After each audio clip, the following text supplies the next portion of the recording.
Once again, before I tell you any updates from here, we've been receiving a lot of communication from the IEBC, that is the Independent Electoral and Boundaries Commission. Earlier on, we had a press briefing by the IEBC.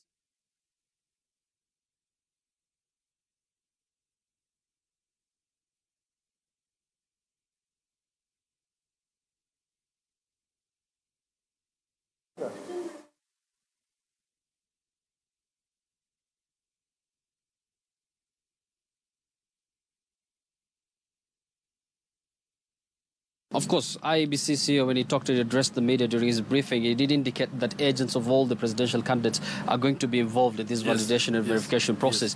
One final question. It's all about the observer, the different observer missions in the country. They've released statement. It seems they've given the election some sort of a clean bill of health. Yes, we actually have about 10 observer missions in Kenya right now observing the elections. We have the EU, we have IGAD, we have local observation groups, we have the East African community, and so forth and so forth. Today in the afternoon, they released a communique of all the observer groups, 10 of them, and in the approach of releasing the results, they said, okay, fine. We've so far participated and observed the electoral process. And so far we think that the election is going in the right direction and it has been peaceful and there has been a huge voter turnout in terms of who participated in the electoral process. But then they put a caveat or a caution and said, however, we are still in the country, we are still monitoring the remaining aspects. Now the remaining aspect here is the issues of turning now, because they are still monitoring. So they haven't commented anything on the issues of tallying. Yes.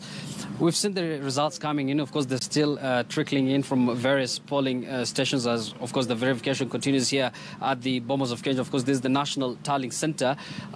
As much as people are raising questions about the presidential results, we've seen very few queries as far as the governors, the members of parliament, cities concerned, and a lot of giants who've fallen by the wayside.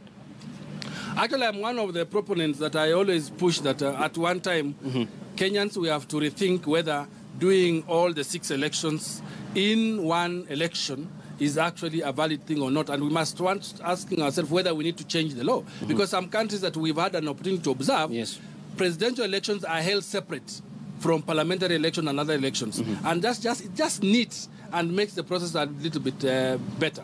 But now, our law says that the presidential election, including other seats, must be done in one election. Now, what we are seeing is that the presidential election in this country is hotly contested in the last 3 elections. We have, since 1963, we have had 9 elections. But the most contentious elections have been the last 3 elections. Now, when you look at the presidential election, it's very hotly contested. No one is contesting about these other governors, members of parliament, women reps, Senate election. No one is contesting. Because the law there says if you are not happy, you can still go to court and contest. We have seen some governors who have refused to admit or concede defeat. The question is why can that be replicated to the presidential result? The question is, why presidential? Presidential has high stakes.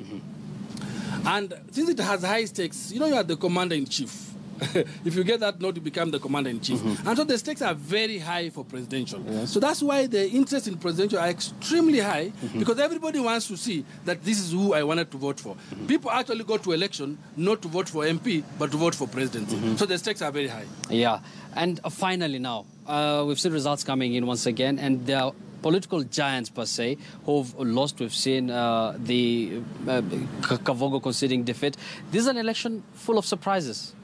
Yes, this is an election full of surprises. Sometimes back I was saying we are going to see the first, the break into the 47 club, the club of 47. And my prophecy has come to pass. Now we have seen Charity Ngilu coming in. A lot of women coming in as far as the governor's position is concerned. Yes, so hotly contested. Look at Bomet, for example. Yes. It was hotly contested. And look what happened to Laboso and Isaac Ruto. So we have seen that contestation has come in and it's been very hectic.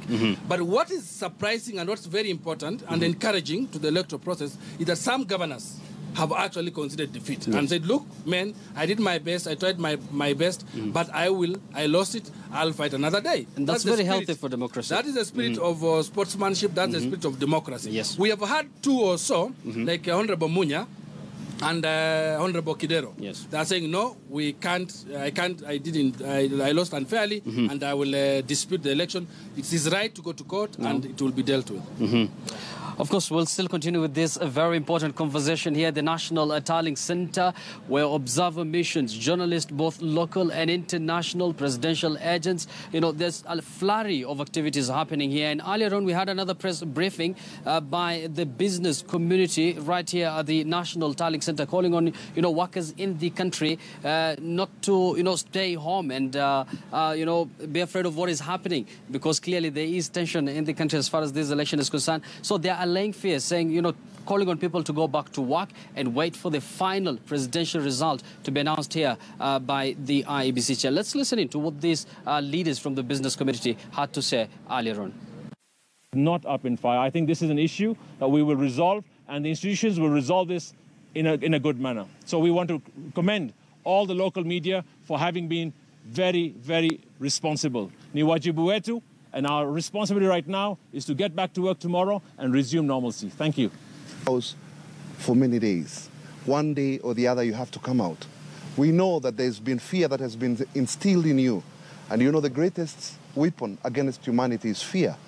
We want to urge Kenyans to come out. We in the matatu sector are ready to provide public transport from one destination to the other. We don't discriminate.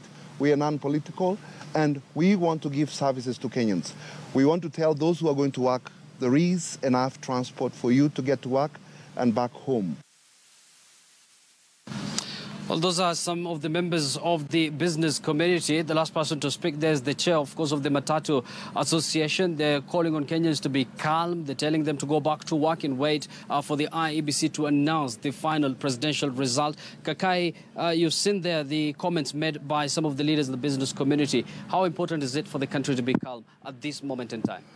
Thank you. We've been in a situation before in 2007, 2008 election, where we had a challenge in terms of skirmishes, and out of that experience, Kenya has learned and realized that election comes once in every 5 years, and we must maintain peace. So the mere fact that the business communities are doing this is that the economy must continue. Kenyans must go on with their lives, with or without election, and people must go to work. And so they're adding a voice to the society and saying, look, guys, elections is going on. We are waiting for IEBC to announce the results.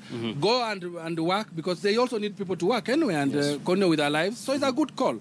I also saw the churches, by the way. Yes. The churches came out very strongly and said, hey, look, guys, wait, hang on. The elections is being done by IEBC. They are counting the results, but go and participate in terms of what you normally do. Now, what this does is that it diffuses the fear in people. Yes. So it makes people to know that, look, we must go on with our lives, and we must go on working with our lives. So it's a good thing. It's a good call in terms of Kenyans going on with their life. It's not the end of it.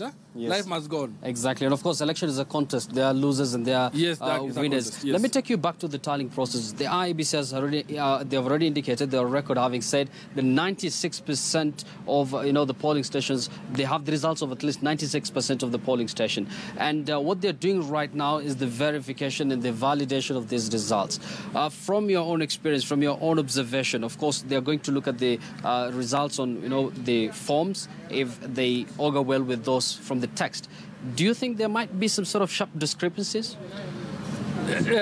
When you are doing verification, and I think I saw IBC communicating today, I think in Kilgoris. Yes. In Kilgoris, they were saying that one of the constituencies in the Kilgoris, they have cancelled the results. I can't recall which constituency. Yes. And they said it's because there was a confusion. The people who ended up turning to vote were higher than the people who were supposed to vote in that polling station. So there's that one case that IBC itself highlighted. Yes. Now, what that means is that there could be a chance that the results might not match. But I can't for sure sit and say whether it's true or not, but there's a possibility. Because in an electoral process, there are always mistakes. These people who are handling elections are human beings. They are not machines. And they can make mistakes. But that is the essence of verifying the results. And that's the essence of having Form 34A and 34B. Do you think the discrepancies can be that big up until we see a change in, of course, Uhuru is leading right now. Do you think it might lead to a situation where we'll see Jubilee, the NASA leader coming on and taking the lead? If it was not well managed, because the difference is not so much. The difference, I think, so far we are looking at about 1.3 or 1.4 million. It's not so much. If they are huge and widespread, then you will expect that it will tilt the results. Because one of the things you have to know is that for you to become a president of Kenya, you must achieve two things, the 50+1. Yes. And I think as right now as we sit, Honorable Uhuru Muigai Kenyatta has achieved that. So he's sitting pretty. The second thing you must do, you must achieve at least 25, half of the counties. Now, the last time I checked on the IEBC website, the Jubilee coalition has 25 positions of governors, meaning they have achieved 25. It's a big number. It's a big number. And NASA was at 15. So it's a big number. So in terms of tilting, you can see the statistics are very tricky. And of course, it's important to mention that these results that are still trickling in are provincial results. These are not the official results. They are not the official results. They are provincial results. The official results will only be official when announced by IEBC itself. Let's talk about the voter turnout. The IEBC CEO once again had put the number at 14 million plus registered voters who turned out to exercise their democratic right. And of course, we have a total of 19.6 million registered voters. Do you think this is a huge turnout? Yes. When you go by the statistics of 2013, we had a lower voter turnout. But this year we have increased to 19.6. So the 14.6 that turned out to vote is a very huge voter turnout. So it means that's credibility to IEBC and Kenyans themselves to go and participate in the participating in the electoral process. So the turnout was very good. Yes. And let's talk about, again, it's provisional results, whatever we're looking at. But the numbers seem to favor Jubilee a lot as far as the governor's position is concerned, the members of parliament position is concerned. Where do you think maybe the president did right as far as, getting these voters to his side is concerned? I think when you compare the statistics that how it was the previous election and now, there were some swing counties where I think NASA had gained ground. For example, Meru. NASA had done very well in Meru. And it was obvious that they were going to do very well in Meru. But the results stand out differently in Meru. You're talking as far as the crowd is concerned. As far as the crowd is concerned in the rallies, as far as the inroads, as far as the inroads that concern the rallies, the strides that NASA had made in Meru. So when you saw the results, it was completely different.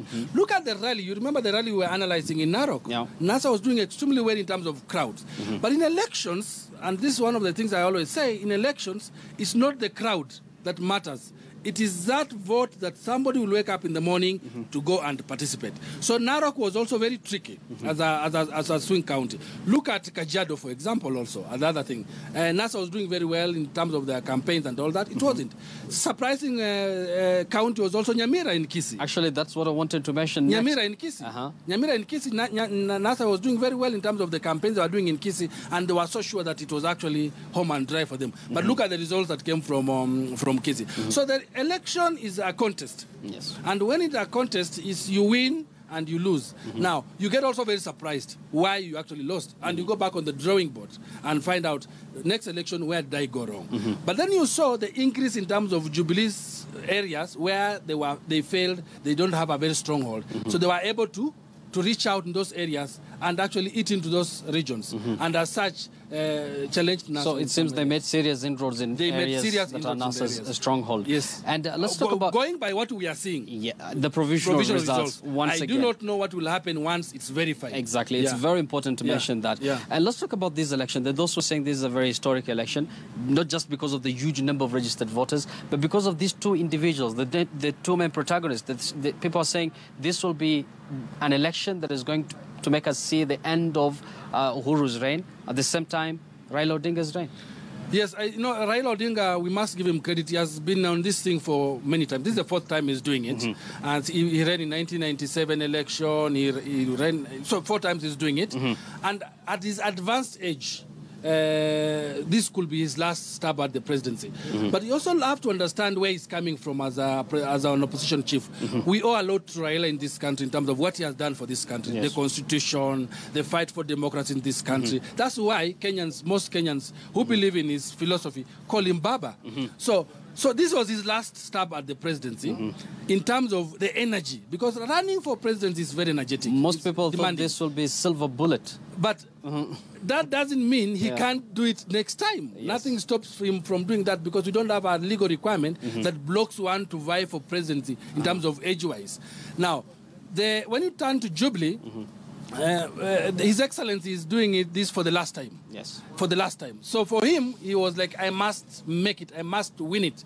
Kenya, we've had presidents, and the presidents have been doing 2 terms. Yes. But the trend in Africa has been, you can do 1 term. We saw that happening in Nigeria. We saw that happening in Ghana, where a president ran for 1 term and he lost. So I think for him was to prove that, look, I want to do my 2 terms. I have my development records. I must deliver. I must complete. So it was a race for him to ensure that he makes it to the 2nd term. Hypothetically speaking, let's say President Uhuru is confirmed the winner of this election. Do you think that a lot of changes is going to bring in his administration? Because let's face it, there has been rampant corruption that has been going on within his administration. Do you think heads are going to roll this time around? I think when you look at the manifesto that was going out, yes, and he has been running on the campaign of development, running development, and of course he has had challenges on the issues you have just mentioned. And he's made it very clear that I must finish my development. So key aspect for him is the issue of development. He will want to clear the development record because he only has 5 years to go. And in Kenya, for 5 years is reduced normally to 4 years because the last 1 year is all about campaigns and elections. So he wants to do that. The next thing is that he will patch up the issues that the skeletons that have come from his first regime, the challenges he faced in the first regime. He had a lot of issues in the first regime, and he's determined, and he's saying in his manifesto he will want to clean it up. Now, normally what happens, a sitting president who makes it in the 2nd election and becomes the his 2nd term becomes extremely tough in terms of the grip of power, because I have nothing to lose as a president. This is my last chance. I'm not going to come back to you to ask you for votes. So I must deliver. We do expect heads to roll. You do expect One final question about the National Tallying Center. Of course, the verification, the validation of the votes is going on here. But compared to previous elections, you know, the Bombers of Kenya has been very critical as far as the results streaming in is concerned. But there have been some sort of... low activity. Should we say it has been boring?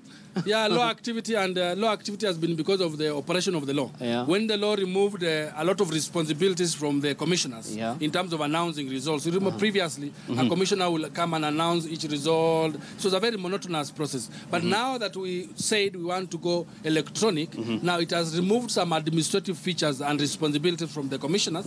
And so most of the results are coming to us through communication by the machines. However, they will have a responsibility again to officially announce these results and then issue certificates to those who will have won the elections. Many thanks for your input, Kakai. Of course, we'll still continue with this conversation right here at the Bombers of Kenya. Of course, this is the National Tallying Center, the epicenter of the IEBC, and it's here where the validation, you know, and the confirmation of votes is going on. And according to the IEBC CEO in his last briefing, the validation process is being conducted by the various commissioners, and they have been split into various teams led by, you know, several of the commissioners here together with agents of the other presidential candidates. And it's here that the IEBC CEO already indicated that as of 6:45 p.m. today, they've already received 96% of the results from the polling stations, but they are yet to get about results from about 1,300 polling stations. Up until now, they've received official results from 10 constituencies, and what they're doing right now is check out the numbers of, you know, results on the form 34A and B and look if they augur well with those on the text. Of course, it is a very vigorous process that is going on here at the Bombers of Kenya. Definitely, Yvonne, we're going to bring our viewers up to speed on what else is developing from this side. For now, let me return you back to studio. Thank you very much, Yusuf Ibrahim from the Bomas of Kenya. Let's do another round of spot checks across the country.